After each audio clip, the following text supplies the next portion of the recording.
در ناحیه به نام شمس‌الدین شاهین اسکندر حکیمов متخصص شناخته‌ای ساحه چاره‌داری میباشد. با فعالیت 40 ساله کاری در این ساحه امروز مصلحتچی چاره‌داران است. او میگوید که در نتیجه بارشات باران‌های فصل بهار کوه و پشته‌ها و دشت تیره با علف‌های طبیعی سبزپوش گشته است. اما که اسکندر اندیشه دارد که برای ذخیره 2 ساله خوراک چاروا در ناحیه امسال همه امکانیت‌ها موجود میباشند.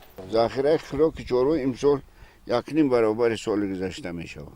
برای که خود ما همینجا در زمینای ما در اینجا 13 گیتار زمین دارم، خوراک چارم بهترینه. حالا که در یک خیلچه خروندیم با چی برده ذخیره کردیم، 5-6 تلیچکه باز میدرویم، 3 مراتب باید نمیدش کاره بزنیم. اقلیم ناحیه به نام شمس‌الدین شاهین برای پرورش نوی تخمی یونسخه الیتا مساعد میباشد. میانه‌های سالهای 80 تا امروز خواجگیداران از این تخمی وسیع استفاده می‌نمایند.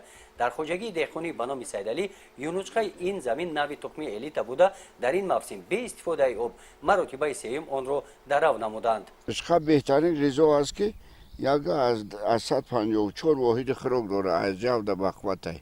برای چاروا یونسخه شرابات بهترین خوراک است. امسال رشقه و همه ناحیه ما در بارانگری شروع شد 3 مراتب با پرگی می درویم. خیلی غله هم کاهش بسیار می شود. برای ذخیره خوراک چاروا در برابر زمین‌های یونسخه چاره‌داران علف‌های داخلی باغات را درو نموده جمع‌آوری می‌نمایند. در تل و تپه‌ها درو علف‌های خودروی طبیعی ادامه دارند. گزارش خواجه نظری خدای نظر ظهورов از ناحیه به نام شمس‌الدین شاهین برای برنامه اطلاعاتی نوید.